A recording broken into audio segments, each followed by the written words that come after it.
Shalom saudara pendengar yang dikasihi Tuhan Yesus Kristus. Selamat siang dan salam sejahtera untuk kita semuanya. Selamat datang kembali di Renungan Rohani pada siang hari ini. Semoga saudara yang terkasih dalam keadaan sehat selalu, kiranya damai dan sukacita Roh Kudus melimpah di dalam hati dan pikiran saudara saat ini.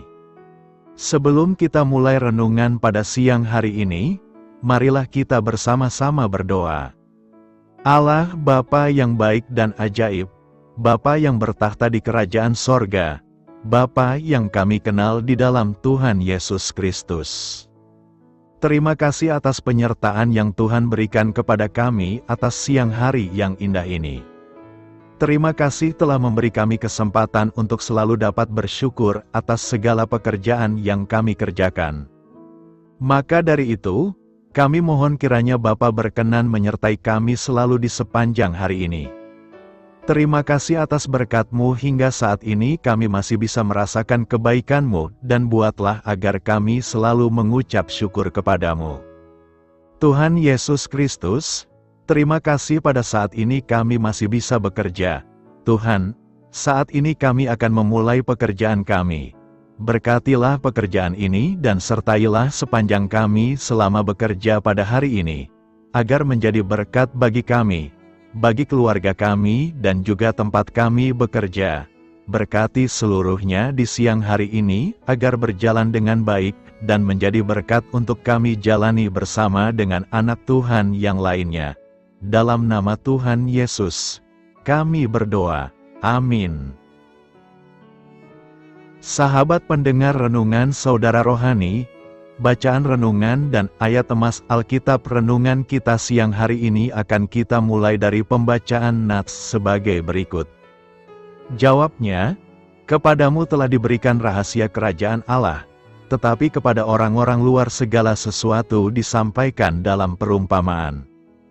Tertulis di dalam kitab Markus 4 ayat 11, topik renungan kita hari ini adalah benih yang terimpit. Bacaan kita pada siang ini dapat Anda baca di Alkitab saudara yang terambil dari kitab Markus 4 ayat 2 sampai dengan ayat 20. Dan ia mengajarkan banyak hal dalam perumpamaan kepada mereka. Dalam ajarannya itu ia berkata kepada mereka, dengarlah, adalah seorang penabur keluar untuk menabur. Pada waktu ia menabur, sebagian benih itu jatuh di pinggir jalan. Lalu datanglah burung dan memakannya sampai habis. Sebagian jatuh di tanah yang berbatu-batu, yang tidak banyak tanahnya. Lalu benih itu pun segera tumbuh, karena tanahnya tipis. Tetapi sesudah matahari terbit, layulah ia dan menjadi kering karena tidak berakar. Sebagian lagi jatuh di tengah semak duri.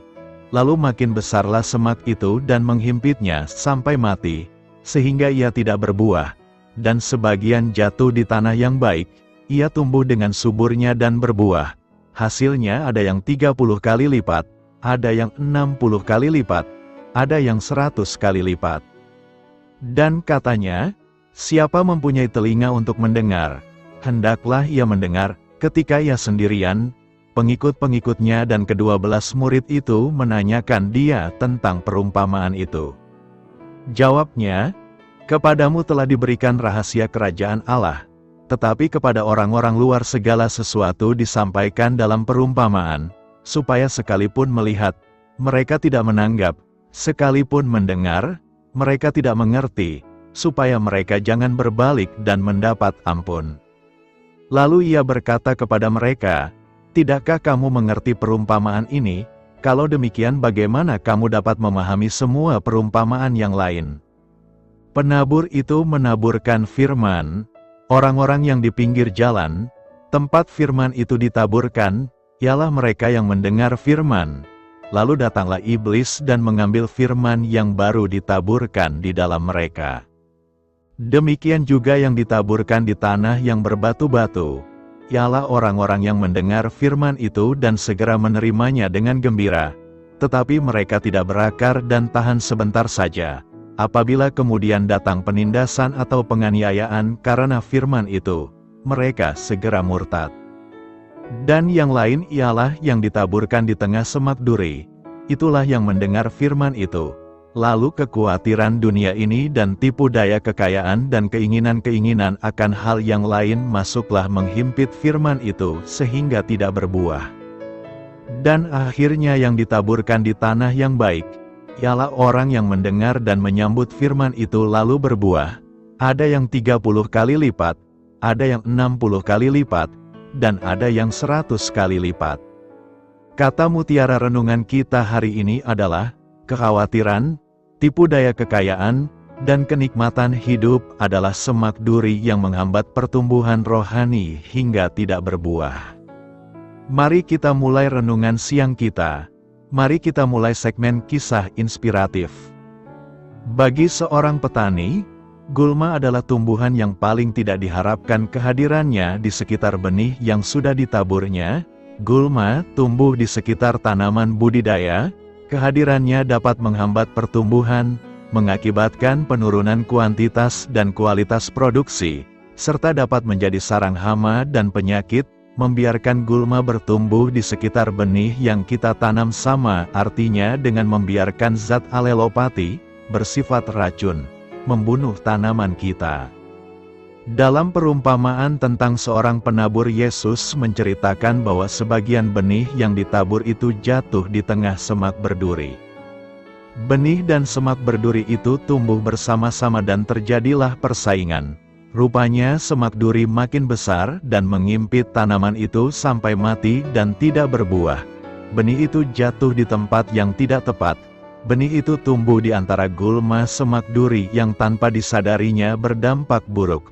Benih itu tetaplah menunjukkan pertumbuhan, tetapi serangan gulma itu benar-benar mematikannya. Yesus mengingatkan kepada kita tentang sebuah bahaya besar ketika umatnya membiarkan kekhawatiran dunia dan tipu daya kekayaan dengan berbagai keinginannya mulai bertumbuh di dalam hati. Membiarkannya bertumbuh sama seperti membiarkan semak duri atau gulma hidup bersama benih firman. Benih firman itu memang bertumbuh, tetapi ia tidak berbuah.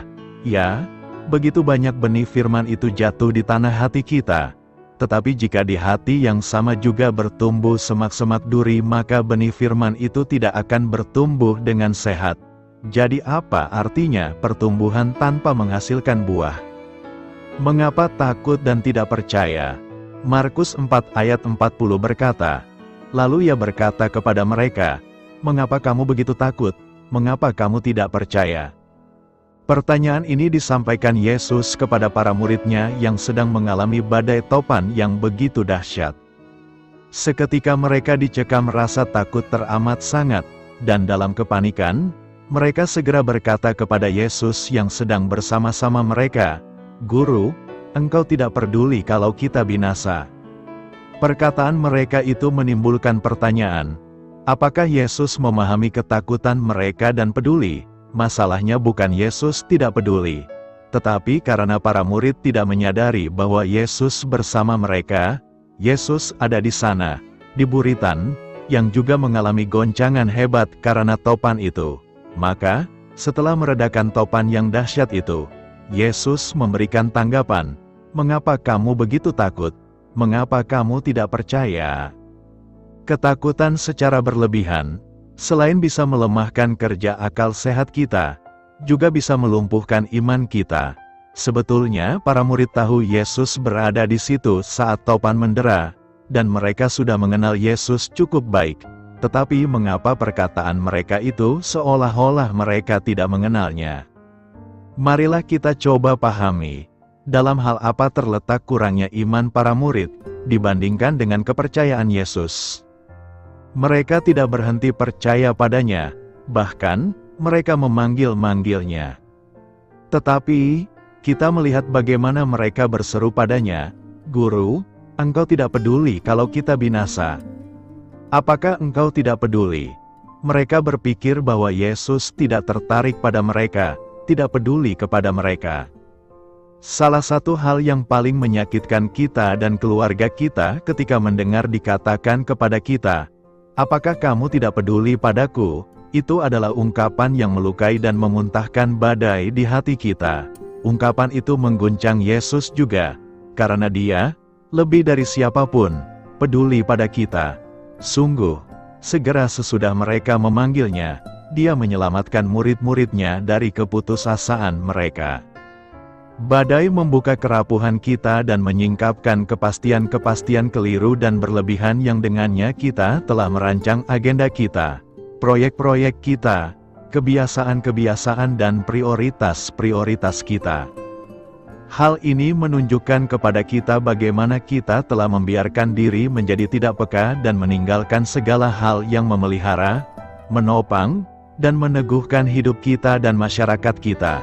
Badai itu menelanjangi semua rencana kita yang telah tersusun dan kelalaian kita tentang apa yang menyuburkan jiwa kita. Semua upaya yang membius kita dengan cara berpikir dan bertindak yang seharusnya menyelamatkan kita. Nas hari ini memberikan beberapa pelajaran bagi kita, yakni: pertama, rasa takut dan tidak percaya membuat kita kehilangan kasih kepada Yesus. Dengan badai yang menggelora di dunia ini membuat manusia lebih menakuti dunia dan mengasihi dunia daripada mengasihi Tuhan. Karena serakah demi keuntungan, kita membiarkan diri terjebak dalam berbagai hal, dan terburu-buru terpikat dengan dunia ini. Kita tidak berhenti pada teguran Tuhan kepada kita. Kita lebih memilih melanjutkan langkah tanpa peduli, sambil berpikir bahwa kita akan tetap sehat di dunia yang sakit. Kedua, pertanyaan, mengapa kamu begitu takut? Mengapa kamu tidak percaya? Memanggil kita untuk beriman yang benar kepada Yesus. Tuhan hendak menyerukan kepada kita untuk menggunakan saat pencobaan dan badai sebagai waktu untuk semakin beriman yang benar kepada Yesus. Badai yang kita terima menjadi waktu untuk memilih apa yang penting dan apa yang disingkirkan, waktu untuk memisahkan apa yang perlu dari yang tidak perlu. Ini adalah saat untuk mengembalikan arah hidup kita kepada Tuhan dan kepada sesama kita. Ketiga, pertanyaan, mengapa kamu begitu takut? Mengapa kamu tidak percaya? Memberikan kesadaran bahwa kita membutuhkan keselamatan. Kita tidak mandiri, sendiri saja, kita mengalami kesulitan. Kita membutuhkan Tuhan, seperti navigator kuno yang membutuhkan bintang-bintang. Marilah kita mengundang Yesus ke dalam perahu hidup kita. Mari kita serahkan ketakutan kita kepadanya sehingga Dia bisa menaklukkannya. Seperti para murid, kita akan mengalami bahwa bersamanya di atas kapal tidak akan ada kapal karam. Karena ini adalah kekuatan Allah, berpaling ke segala hal baik yang terjadi pada kita. Dia membawa ketenangan ke dalam badai kita. Karena bersama Allah, hidup tidak pernah mati. Karena itu, jadikanlah badai hidup kita sebagai alat untuk semakin mengasihi Tuhan, beriman yang baik dan benar kepadanya agar kita beroleh keselamatan kekal. Ampunilah dahulu terhadap seseorang, Markus 11 ayat 25 berkata, dan jika kamu berdiri untuk berdoa, ampunilah dahulu sekiranya ada barang sesuatu dalam hatimu terhadap seseorang, supaya juga Bapamu yang di sorga mengampuni kesalahan-kesalahanmu. Dosa menjadi penghalang berkat Tuhan tercurah kepada kita. Itu sebabnya Allah menyuruh kita untuk mengampuni kesalahan orang lain dan atau kesalahan kita kepada orang lain agar kita mendapatkan pengampunan dosa dari Allah. Kitab suci berkata bahwa dosa dapat menghalangi hubungan kita dengan Allah. Seandainya ada niat jahat dalam hatiku, tentulah Tuhan tidak mau mendengar. Komunikasi dengan Allah juga dapat terhalang oleh keraguan dan hubungan yang bermasalah dengan orang lain. Dosa-dosa yang kita biarkan terus bercokol di dalam diri kita bisa membuat doa-doa kita terhalang untuk mendapatkan jawaban. Itu merupakan penghalang hubungan kita dengan Tuhan. Perlakuan suami terhadap istri yang tidak bijaksana pun bisa menghalangi kita menjadi orang-orang yang merdeka secara iman. Demikian juga kamu, hai suami-suami, hiduplah bijaksana dengan istrimu, sebagai kaum yang lebih lemah. Hormatilah mereka sebagai teman pewaris dari kasih karunia, yaitu kehidupan, supaya doamu jangan terhalang. Selain itu, Ada satu lagi penghambat doa-doa kita didengar Tuhan, yaitu ketika kita masih menyimpan dendam dan belum bisa memberikan pengampunan terhadap seseorang yang pernah melukai perasaan kita atau merugikan hidup kita. Banyak orang lupa betapa eratnya hubungan antara iman dan pengampunan. Yesus pernah mengajarkan mengenai hubungan ini ketika memberi nasihat tentang doa. Syarat yang diberikan Yesus agar kita bisa memiliki iman yang sanggup mencampakkan gunung ke laut adalah keteguhan hati kita. Tidak bimbang, tetap percaya, maka hal itu akan terjadi. Demikian kata Yesus dalam Markus 11 ayat 23. Kemudian Yesus melanjutkan lewat ayat yang sudah begitu kita kenal dengan baik. Karena itu aku berkata kepadamu, apa saja yang kamu minta dan doakan, percayalah bahwa kamu telah menerimanya, maka hal itu akan diberikan kepadamu. Iman yang kuat akan membuat kita bisa percaya penuh kepada Tuhan. Tapi kemudian lihatlah ayat berikutnya, dan jika kamu berdiri untuk berdoa, ampunilah dahulu sekiranya ada barang sesuatu dalam hatimu terhadap seseorang, supaya juga Bapamu yang di sorga mengampuni kesalahan-kesalahanmu. Bahkan kemudian menekankan sekali lagi akan hal sebaliknya, tetapi jika kamu tidak mengampuni, maka Bapamu yang di sorga juga tidak akan mengampuni kesalahan-kesalahanmu. Rangkaian ayat ini menunjukkan sebuah kaitan yang sangat erat antara iman dan pengampunan. Sebelum kita berdoa, kita wajib terlebih dahulu mengampuni orang-orang yang masih mengganjal dalam hati kita. Artinya, doa hanya akan berakhir sia-sia jika kita belum melepaskan sakit hati atau dendam yang masih bercokol di dalam hati kita dan memberi pengampunan. Tentu saja bukan kebetulan jika Yesus menopang gabungan kedua kalimat itu. Tuhan Yesus ingin kita sadar bahwa mengampuni orang-orang yang bersalah kepada kita adalah dasar utama untuk menerima sesuatu dari Tuhan. Tuhan sendiri sudah menunjukkan sikap tersebut terlebih dahulu. Dia selalu siap mengampuni kesalahan kita sebesar apapun. Tapi lihatlah bahwa itu bisa terjadi apabila kita mau mengampuni kesalahan orang. Karena jikalau kamu mengampuni kesalahan orang, Bapamu yang di sorga akan mengampuni kamu juga. Pesan yang sangat penting dikemukakan Yesus lewat sandingan ayat antara menerima apa yang kita doakan dengan memberikan pengampunan kepada orang-orang yang sudah menyakiti kita. Jangan berharap doa kita didengar jika kita masih menyimpan sakit hati dan dendam terhadap orang lain. Dengan kata lain, kita tidak akan dapat memperoleh pengabulan doa dan dendam dalam hati kita sekaligus. Tuhan selalu memberi kesempatan bagi kita untuk bertobat. Dia memberikan pengampunan yang tidak terbatas. Sudah seharusnya kita pun berlaku sama terhadap sesama kita. Menyimpan dendam tidak akan membawa manfaat selain akan menimbulkan berbagai penyakit dan membuat kita tidak bisa melangkah maju. Selain itu, terus mendendam dan tidak mau mengampuni pun akan membuat doa-doa kita terhalang, membelenggu iman kita sehingga tidak bisa tumbuh, bahkan menghilangkan kesempatan kita untuk menerima pengampunan dari Tuhan. Sungguh perihal pengampunan ini memegang peranan penting bagi pertumbuhan iman kita dan sangat menentukan terhadap apakah doa kita didengar Tuhan atau tidak. Karena itu, ampunilah kesalahan orang lain kepada kita agar kita memperoleh berkat Allah yang dijanjikan Tuhan kepada kita. Kita akan membahas ringkasan Injil Markus untuk menambah wawasan saudara. Penulis, meskipun Injil Markus tidak menyebutkan nama penulisnya, para bapak gereja mula-mula bersaksi bahwa Markus adalah penulisnya. Ia adalah rekan Rasul Petrus, dan tampaknya ia adalah anak rohaninya. Dari Petrus, ia menerima informasi langsung tentang peristiwa dan ajaran Tuhan, dan menyimpan informasi tersebut dalam bentuk tertulis. Secara umum disepakati bahwa Markus adalah Yohanes Markus dari Perjanjian Baru. Ibunya adalah seorang Kristen yang kaya dan terkemuka di gereja Yerusalem, dan mungkin gereja bertemu di rumahnya. Markus bergabung dengan Paulus dan Barnabas pada perjalanan misi pertama mereka. tetapi tidak pada yang kedua karena perbedaan pendapat yang kuat antara kedua orang itu. Namun, menjelang akhir hidup Paulus, ia memanggil Markus untuk bersamanya.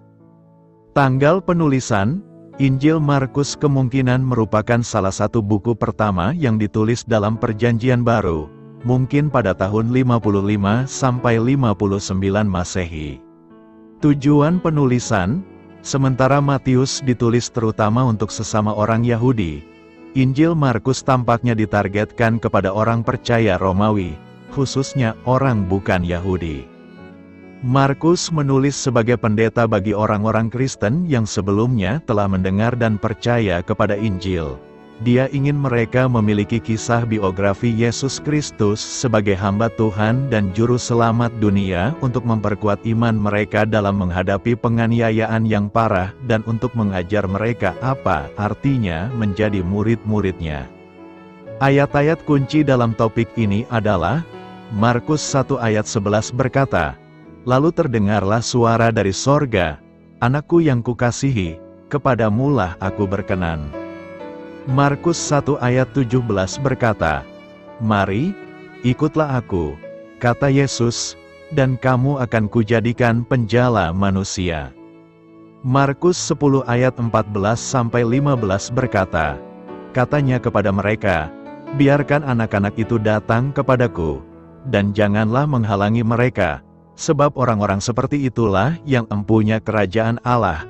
Aku berkata kepadamu, sesungguhnya barang siapa tidak menyambut kerajaan Allah seperti seorang anak kecil, ia tidak akan masuk ke dalamnya."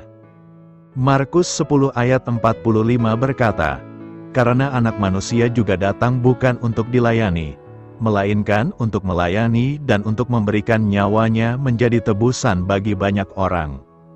Markus 12 ayat 33 berkata, "Memang mengasihi Dia dengan segenap hatimu dan dengan segenap pengertianmu dan dengan segenap kekuatanmu, dan juga mengasihi sesamamu manusia seperti dirimu sendiri adalah jauh lebih utama daripada semua korban bakaran dan korban sembelihan." Markus 16 ayat 6 berkata, "Jangan risau, kamu mencari Yesus orang Nazaret, yang disalibkan itu. Ia telah bangkit, ia tidak ada di sini. Lihatlah tempat ia dibaringkan." Injil ini unik karena lebih menekankan tindakan Yesus daripada ajarannya. Injil ini ditulis dengan sederhana, bergerak cepat dari satu episode dalam kehidupan Kristus ke episode lainnya.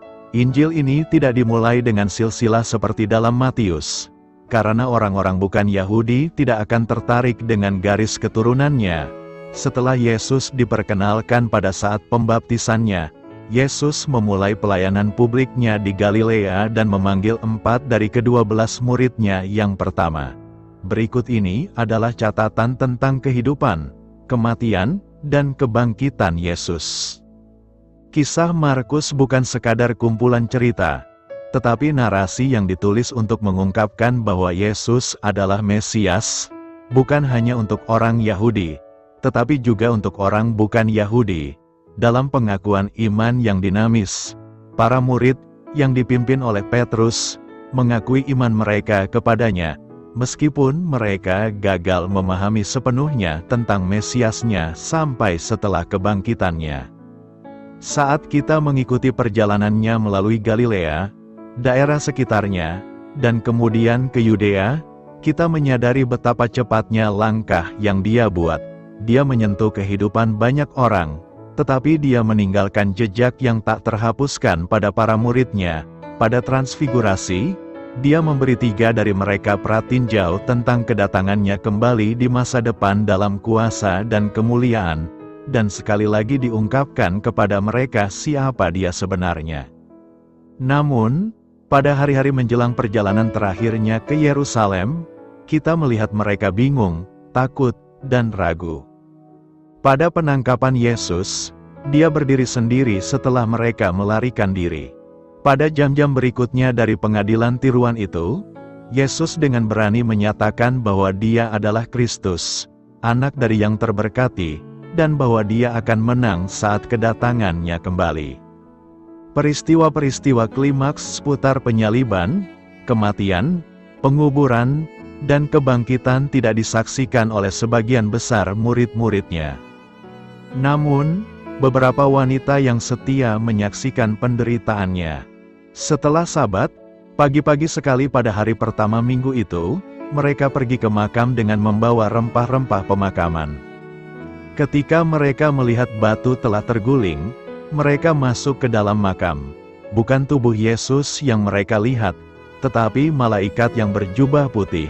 Pesan penuh sukacita yang mereka terima adalah, "Dia telah bangkit." Wanita adalah penginjil pertama, karena mereka menyebarkan kabar baik tentang kebangkitannya.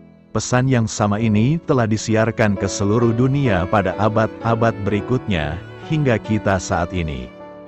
Karena pembaca yang dituju Markus adalah orang-orang non-Yahudi, ia tidak mengutip dari Perjanjian Lama sesering Matius, yang menulis terutama untuk orang-orang Yahudi.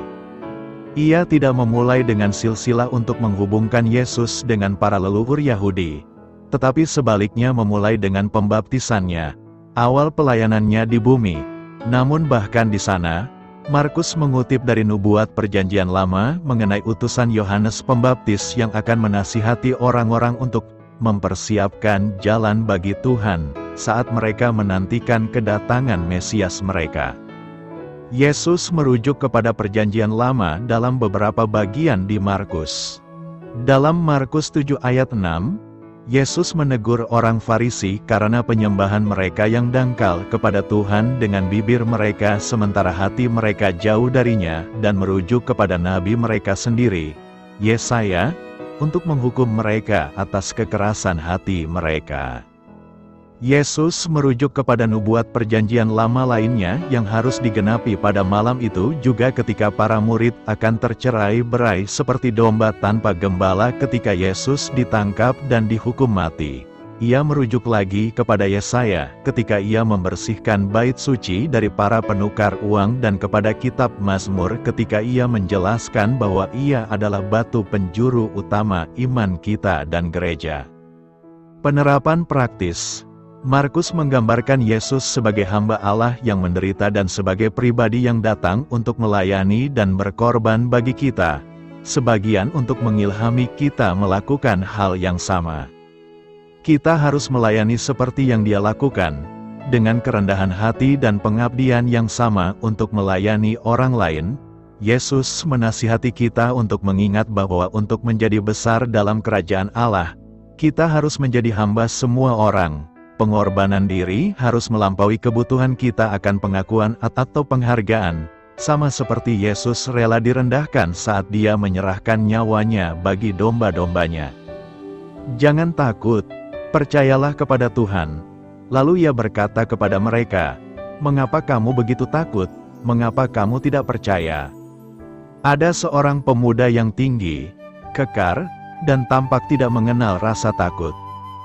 Teman-temannya selalu berusaha membuatnya merasa takut dengan menempatkannya pada beberapa situasi yang menyeramkan tetapi tidak berhasil. Sampai akhirnya pada satu kesempatan, pemuda ini harus bepergian ke pulau lain untuk melanjutkan sekolahnya. Transportasi ke sana yang paling cepat dan efektif harus melalui jalur transportasi udara. Pada saat itulah dia gemetar, takut, dan stres. Karena ternyata pemuda ini sangat ketakutan bila harus naik pesawat terbang. Pemuda ini takut ketinggian atau dikenal dengan istilah akrofobia. Rasa takut sesungguhnya adalah sesuatu reaksi wajar yang dimiliki setiap manusia saat harus berhadapan dengan situasi berbahaya atau kesulitan. Namun, Allah tidak ingin juga kita kemudian dilumpuhkan oleh ketakutan. Yesus berkali-kali mengingatkan murid-muridnya untuk tidak takut. Hal ini juga yang Yesus serukan kepada murid-muridnya, ketika mereka berada dalam perahu yang sedang diguncang oleh angin ribut. Murid-muridnya merasa ketakutan luar biasa, padahal mereka sedang bersama-sama dengan Yesus.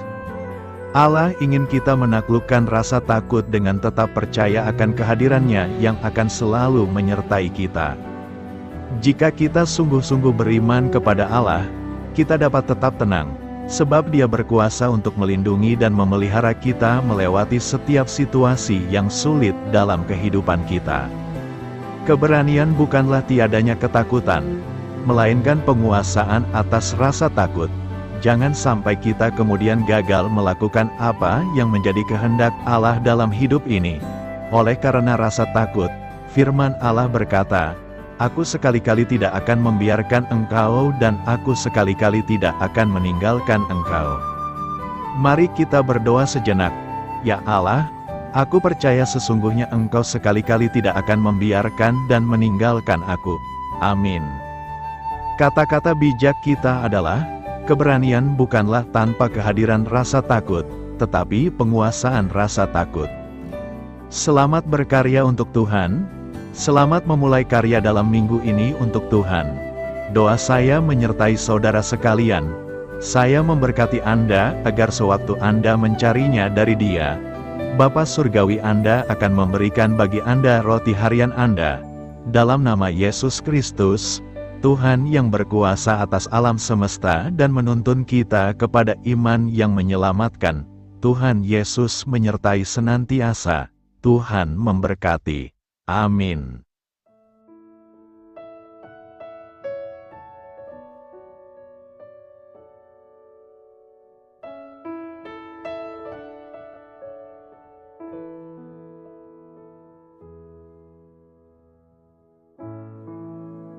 Demikianlah renungan firman Tuhan pada siang hari ini. Semoga menjadi kekuatan di dalam hidup kita dan menjadikan kita pribadi yang lebih sukses. Sebelum kita memulai aktivitas hari ini, marilah kita berdoa. Bapa kami yang ada di sorga, terima kasih atas kasih dan kebaikan Tuhan yang begitu besar buat kami. Tuntunlah perbuatanku agar di sepanjang hari ini saya bisa bekerja sebaik-baiknya, tidak pernah jemu menolong sesama, selalu ramah dan tahu terima kasih, menghayati iman dan mengamalkannya dengan sekuat tenagaku. Semua ini saya sampaikan kepadamu, dengan pengantaraan Kristus, Tuhan kami. Allah, Bapa kami bersyukur kepadamu, bahwa dengan bekerja kami boleh ambil bagian di dalam karya-Mu mensejahterakan dan membahagiakan umat manusia. Kami mohon bimbingan-Mu dalam melaksanakan pekerjaan kami hari ini. Bimbinglah kami agar sanggup bekerja dengan semangat kasih, dengan riang, rajin dan jujur. Terima kasih, Tuhan. Amin. Dalam nama Tuhan Yesus Kristus Tuhan dan Juru Selamat kami, Bapa kami yang baik, kami mengucap syukur dan berdoa. Amin. Biarlah firman Tuhan menjadi pengingat untuk kita semua, bahwa tuntunan dari Roh Kudus akan selalu memberi jalan keluar bagi setiap permasalahan hidup kita, dan memberi kedamaian di hati kita. Amin. Sampai jumpa di renungan siang saudara rohani berikutnya. Shalom.